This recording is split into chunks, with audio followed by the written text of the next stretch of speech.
WWE Survivor Series 2020 has officially gone off the air, and there's a lot I could say about the show. Overall, I thought it was a pretty good, decent show.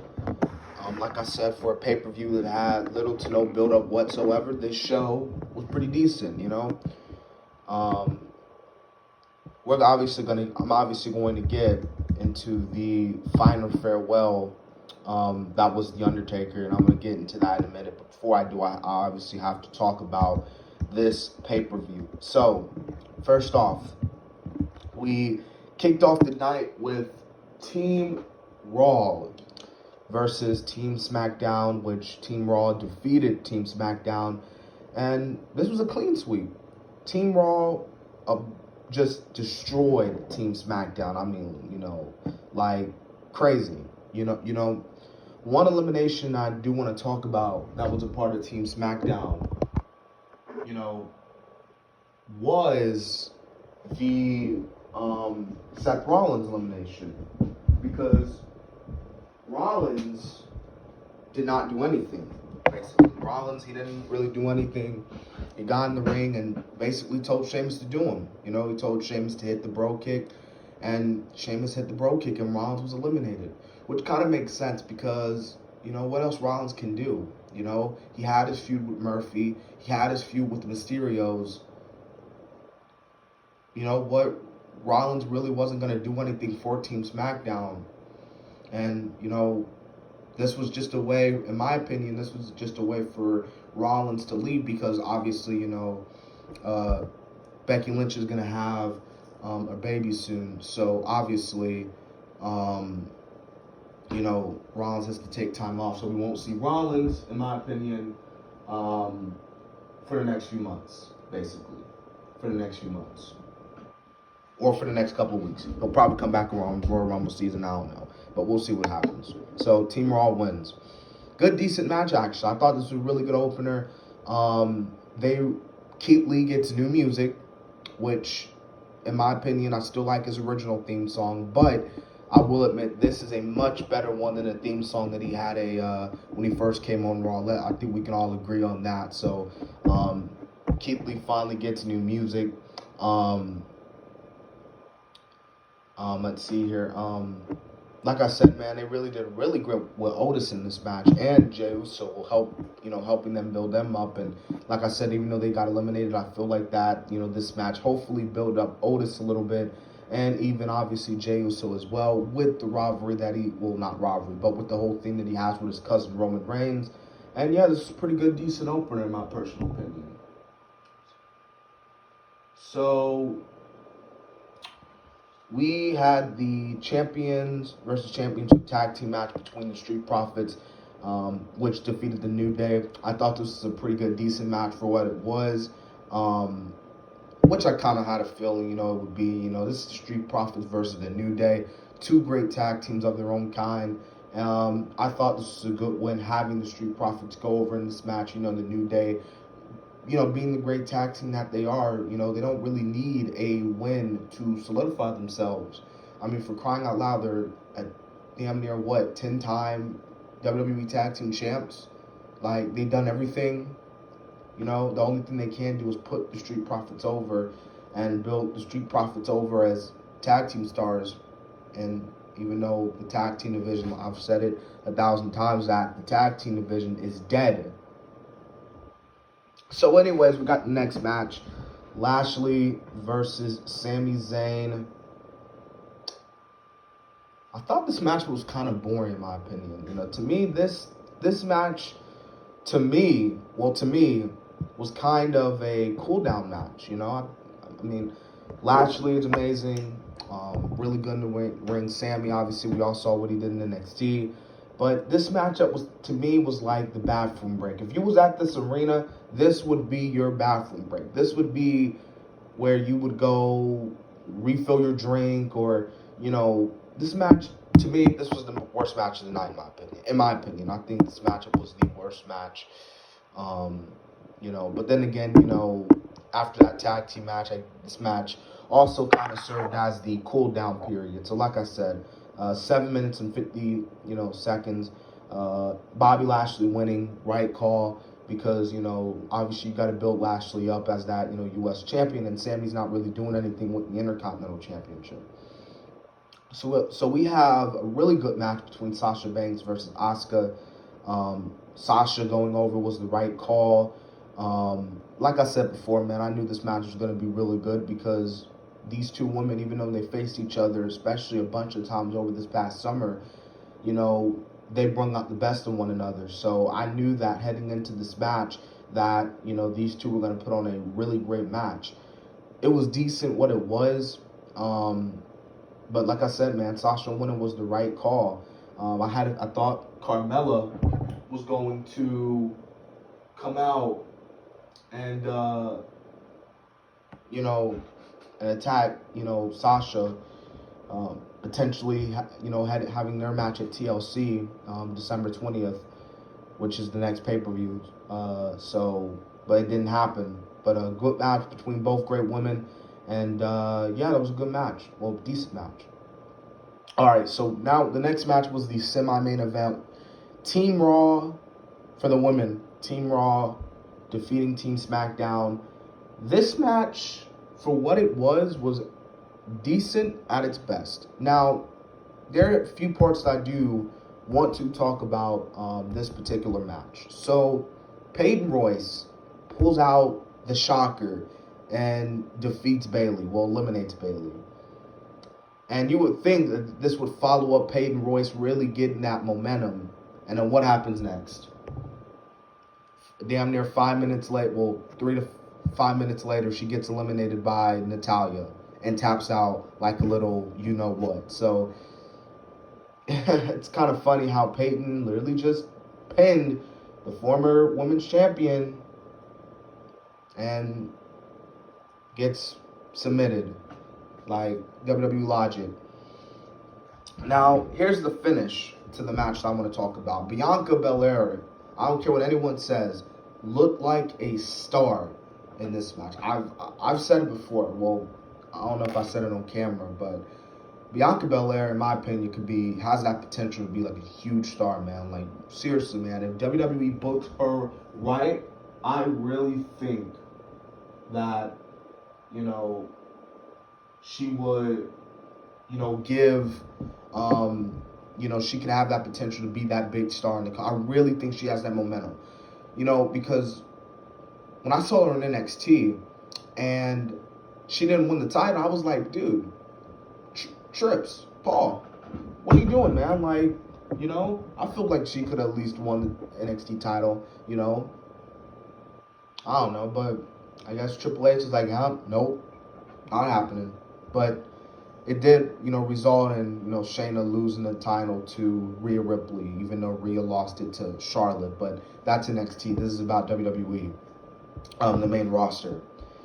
But they really did well with Bianca Belair. Now, I know a lot of people were actually tripping off the ending, which obviously, you know, Bianca, you know, and Nia getting a double countout, which led to Lana, who was 95% of the match, well, really 98% of the match, on the steel stairs, and she becomes the sole survivor. Now, and she didn't do nothing, really. She did little to nothing in this match.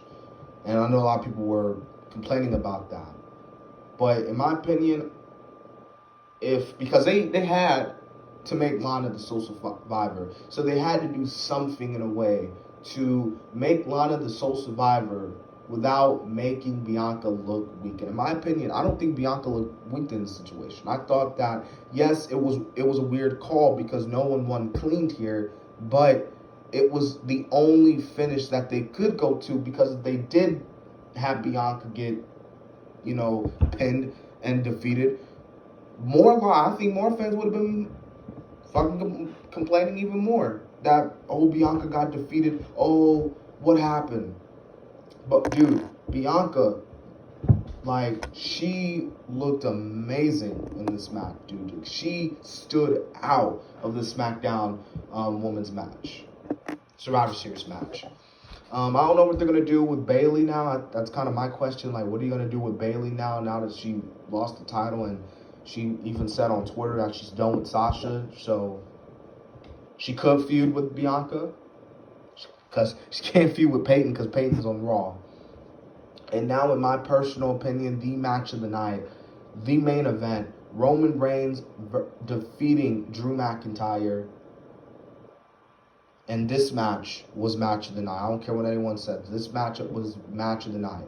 And this is not the first time that Roman Reigns and McIntyre has faced each other. They had a bout at Mania 35.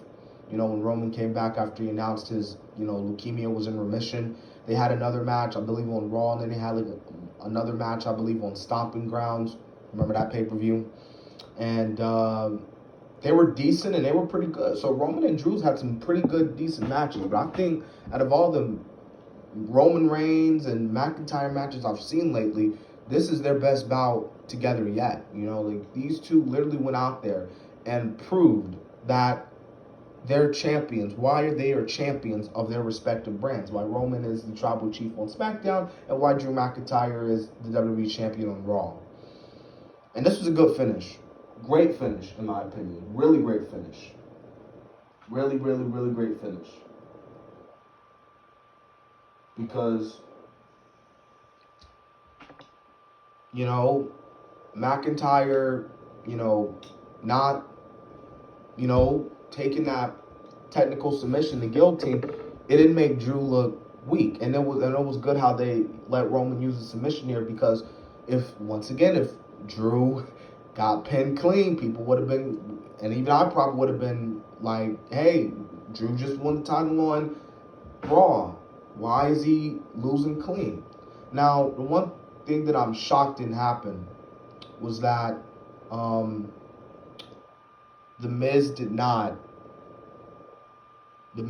cash in, which is weird because today is ironically the 10th anniversary that The Miz cashed in on his Money in the Bank contract. But who knows? It could happen tomorrow, not on Raw. Who knows? It could happen anywhere.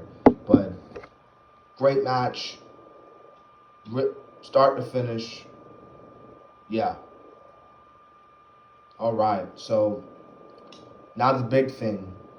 The Undertaker's final farewell. Now, this may sound like a nitpick, but what was the point?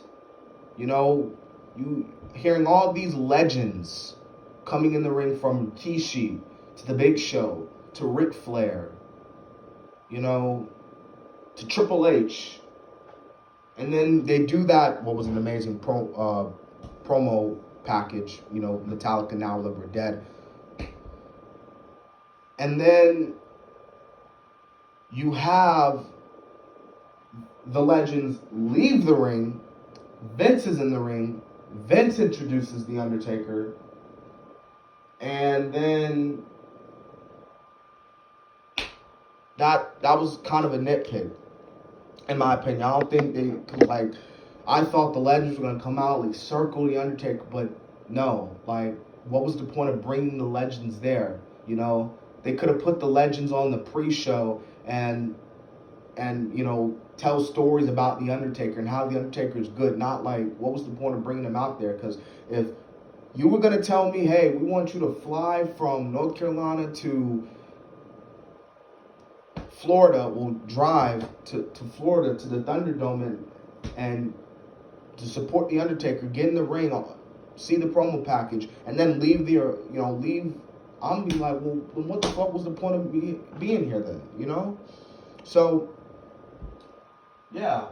Now, I'm seeing a few fans, on social media, and surprisingly, shockingly, some people did not like The Undertaker's final farewell. Obviously, Vince introduces.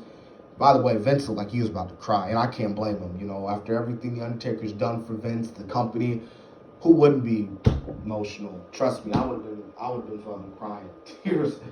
But and by the way, Vince mentioned WWF, but that's not really a shocker because this is Vince coming. He can do whatever the hell he wants to do. But Undertaker comes out and he pretty much says that 30 years I've been doing this, and it's time that The Undertaker, the character, everything, the character, it rests in peace. And The Undertaker does his iconic pose in the ring to see a hologram, Paul Bearer. And Undertaker, the spotlight is on him, and he's in the ring. But one thing I am very sad, and this just proves my point, how this pandemic is just fucking terrible. No crowds. Now, I understand, they had to pipe in Undertaker, thank you, Taker, Undertaker. Cool. But at the same time, it's just like, man. But then at the same time, you think about it, it's like, The Undertaker, that ring. So, Undertaker leaves. By the way, iconic, entrance. Iconic. I know people be saying, oh, Undertaker be taking his slow-ass time to the ring. But you know what? Yes, he does. But it's special. Every time Undertaker makes that entrance, it is special. You get goosebumps. Chills up your spine, down your spine. Now, and The Undertaker walks out. He looks back at the ring one last time. He raises his arm in the air, and he walks off as the pay-per-view and as the screen goes to black. No Fiend, no Retribution, none of that. That was perfect. It was perfect. Like I said, some people were like, oh, The Undertaker's send-off was kind of dull. It could have been better. They were milking The Undertaker. They were advertising The Undertaker too much. Guys, The Undertaker is a first ballot he is going to be a first ballot Hall of Fame. Trust me, when crowds come back, The Undertaker will come back. He'll be in the Hall of Fame. He'll get inducted into the Hall of Fame, and he will give his speech, his the real speech. Tonight was more of that, I'm done in the ring, I'm announcing my retirement. He's gonna come back, but not wrestle. But, Oh, and I'm seeing this one tweet talking about how, why did they make Kane get dressed for nothing? Yeah, Kane, Tennessee, and then had to drive all the way up here to Florida for basically nothing. It's crazy. Shouldn't have had the legends in the first place. Being in that ring. Should have just had him on the pre-show or something like that. That made no sense. But I'm glad the Fiend didn't interfere. I'm really glad the Fiend didn't interfere, because Jesus Christ, I was like, I pray to God. And WWE doesn't really listen to a lot of people's prayers, but tonight they listened to mine. And the one thing I didn't want, I was like, don't let The Undertaker come. I mean, the Fiend come in and just, I understand you want to put him over, but let The Undertaker have his moment. The Undertaker is done. This is the truly final farewell. And in my opinion, this is a good send-off, a good send-off, because it was The Undertaker 30 years ago, and it's The Undertaker now, and here he is, in the mind, in the body, in the flesh. But I will admit, having those legends, make all those entrances, I feel like the reason, and I'm about to end this because I'm going on 18 minutes here, I think the reason why they did this, and I know a lot of people say, oh, well,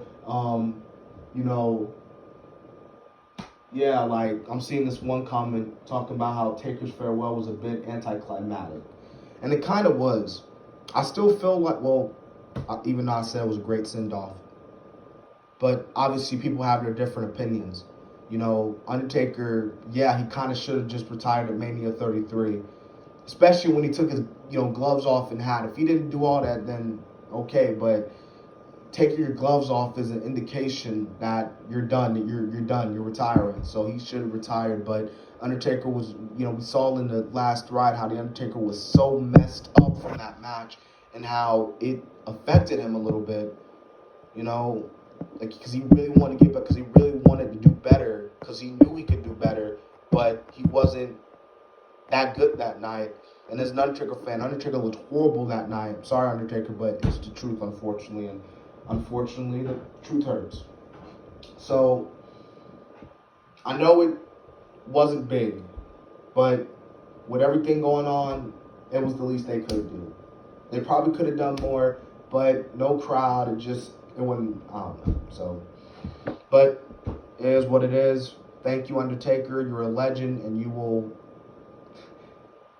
you're a legend. So, guys, that's it. So, this review is going to go up tonight. I know I said I'm going to upload it Monday, Tuesday, but fuck it, Anything happens for a reason, right? I'll probably make a video, this weekend, this week, because it's Thanksgiving, so I'm going to be out of school. If you have any video recommendations, if you made it this far into the video, then tell me, then tell me what I should talk about in the next video. And if you haven't already, subscribe to the channel, show the kids some love, and y'all have a, decent show, awesome main event, and decent, really cool send-off. Thank you, Undertaker.